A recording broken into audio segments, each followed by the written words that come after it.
El Turismo Carretera definió la Copa de Oro en el Roberto Mouras de La Plata.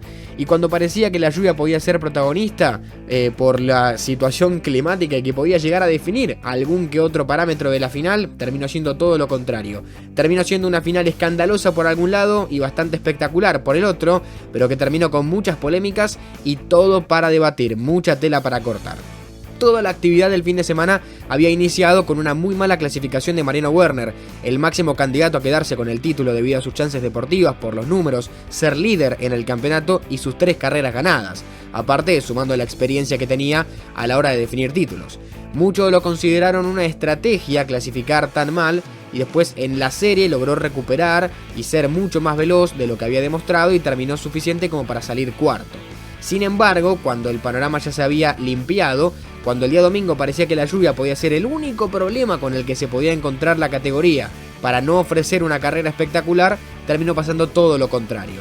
La indisciplina de un par, que no es la de toda la barra, pero la indisciplina de un par de hinchas de Chevrolet terminaron arruinándole el campeonato a Mariano Werner. Cuando los autos circulaban por la carrera o por la pista justamente para irse a formar en la grilla de partida, algunos fanáticos pertenecientes de la 15, la histórica barra de Chevrolet y por supuesto archirrival de la barra de Ford, para la cual corre Mariano Werner junto a Julián Santero, quien terminaría siendo campeón, que es reconocida como la 4, arrojaron papelitos sobre los conductos o las tomas de aire principales del auto de quien estaba candidateado a ser el próximo campeón del turismo carretera y venía de serlo el año anterior.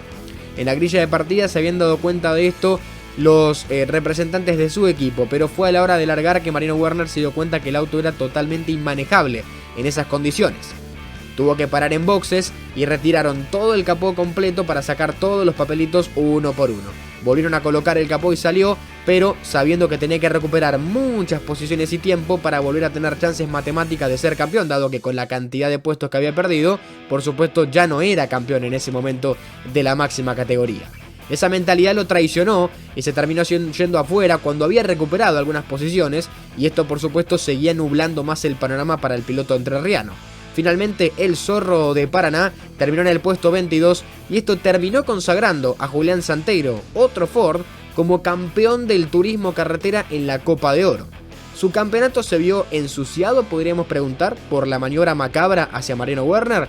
No lo sabemos, porque al fin y al cabo un Ford fue el que terminó proclamándose como campeón. Y no hay que quitarle mérito a un piloto como Santero, que hizo un campeonato memorable, justamente habiendo ganado varias carreras y habiendo sido un personaje protagonista dentro de las últimas, por lo menos, de las carreras desarrolladas en el turismo de carretera.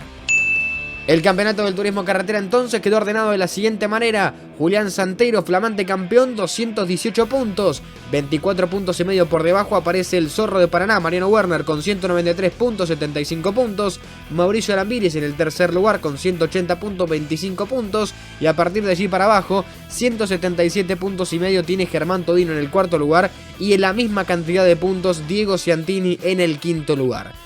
Y sí, amigos, más allá de los patriotas de Chevrolet de la 15 que quisieron hacerse los vivos, 4 de los 5 mejores de la Copa de Oro son todos Ford Mustang. La justicia divina acaba de dictar sentencia. Quien se terminó quedando con la final fue Diego Ciantini, un Camaro terminó ganando después de una final realmente para el olvido. Santero, campeón, terminó segundo, y por detrás terminó otro Ford Mustang, para la sorpresa de muchos. Finalmente el podio tuvo más Ford que Chevrolet. Para la gente que quiso hacerse de los patriotas, Mauricio Lambiris fue quien terminó en el tercer lugar. En sus declaraciones, el Zorro de Paraná fue bastante dispar.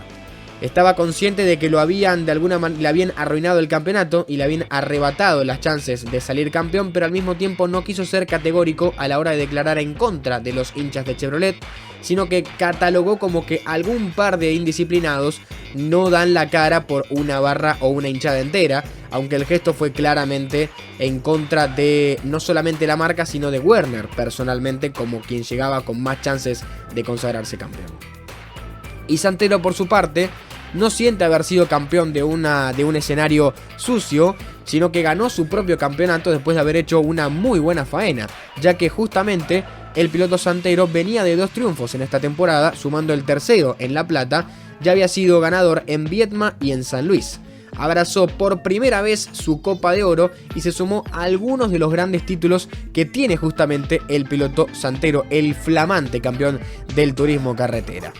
Y dato a contar también, Santero termina de alguna forma haciendo historia, algo que limpia un poco el panorama del cómo se definió la carrera, dado que el campeonato que ganó Santero será recordado como el primero en la historia por haber sido ganado con los autos de nueva generación. Es el primer Ford Mustang que puede decir o proclamarse campeón. Podría haber sido otro, con otro nombre, terminó siendo el de Santero y toda la carrera terminó manchada por lo que pasó en la previa, en ninguna de las vueltas, en la previa por la gente que ensució el panorama del TC.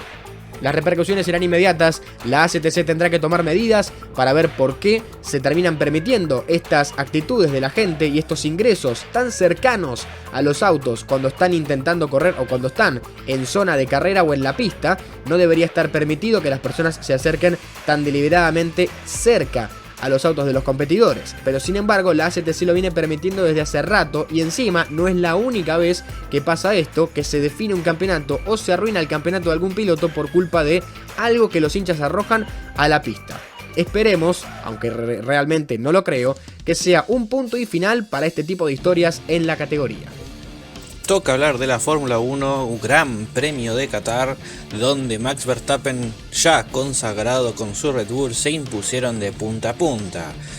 El podio lo completarían Charles Leclerc y Oscar Piastri, pero comenzamos por el principio, donde el holandés doblegó a Lando Norris en la largada y se hizo con la punta, mientras que George Russell se acomodó tercero. Piastri se metía en el cuarto lugar, sin embargo, la velocidad se vería interrumpida por el accidente que protagonizaron Nico Hülkenberg, Esteban Ocon y Franco Colapinto. Un Nico Hülkenberg que, pasado en la primera curva, hace un trompo ocasionando un contacto con Ocon, y esto hizo que el auto del francés chocara ya al Williams de Franco Colapinto, que venía por fuera del circuito, haciendo el abandono del auto Alpine y del Williams del argentino.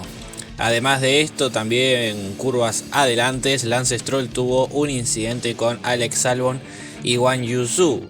La competencia se relanzaría y no hubo novedades en el grupo de vanguardia, pero sí en el pelotón, porque Lewis Hamilton recibiría una penalización por falsa largada. La final tenía un trámite muy lineal y la pelea por las posiciones era relativa por la diferencia, hasta una cuestión particular que se dio en la vuelta número 31, porque Albon perdería uno de sus espejos retrovisores y él mismo quedaría sobre la recta principal, elemento que fue arrollado por Valtteri Bottas, y los restos que quedaron provocaron una pinchadura tanto en la Ferrari de Carlos Sainz como en el Mercedes de Lewis Hamilton, generando luego una nueva neutralización. Y justamente una neutralización que tardó por parte de los comisarios, estuvieron casi 4 giros sin sacar el safety car, y esto ocasionó todo este caos con el espejo del tailandés y las consecuencias de no haber sacado una bandera amarilla o un pace car rápidamente para poder limpiar la recta principal justamente de este elemento del Williams.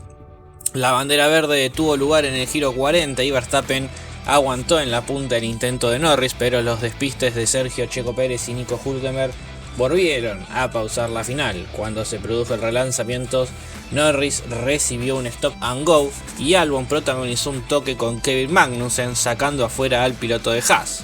Con un ritmo sólido, el holandés se impuso de forma incontestable, seguido por Leclerc y Piastri. George Russell arribó cuarto, Pierre Gasly fue quinto nuevamente con el Alpine dentro de los 5 primeros lugares, el español Sainz sexto, Fernando Alonso séptimo con el Aston Martin, en un gran trabajo del español, que en otras palabras dijo que su auto era un tractor.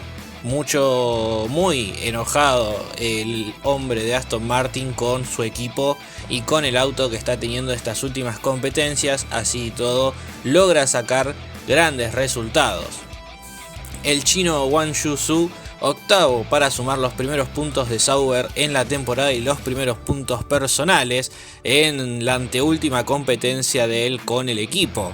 Noveno terminó Kevin Magnussen con el Haas y Lando Norris, que después de protagonizar una remontada de algunas posiciones tras ese stop and go, terminaría décimo. Franco Colapinto no tuvo uno de sus mejores fines de semana, ya que en la carrera sprint terminó 18º por encima de Checo Pérez y Guan Yu Zhou, y en la carrera, como dijimos anteriormente, tuvo mala suerte y fue chocado en la primera curva de la carrera. En la sprint de 19 vueltas también fue algo muy lineal, y no quería dejar de resaltar algo muy curioso que pasó, que fue cuando Lando Norris había liderado toda la competencia, dejó pasar al primer puesto a su compañero Piastri por decisión propia. Una maniobra arriesgada porque fueron en los últimos 100 metros finales antes de cruzar la bandera a cuadros, con un George Russell que venía muy cerca de ellos dos. Un campeonato de pilotos definido, y queda la pelea por el campeonato de equipos. En la última fecha en Abu Dhabi va a ser un todo o nada entre McLaren, que aventaja a Ferrari por solo 21 unidades. Así pasó un nuevo fin de semana con un campeonato de constructores al rojo vivo en la Fórmula 1 y una definición del TC que terminó siendo opacada por algunas personas. No te olvides de darle me gusta al video, suscribirte y nos vemos en el próximo video, Dakarianos. ¡Chao!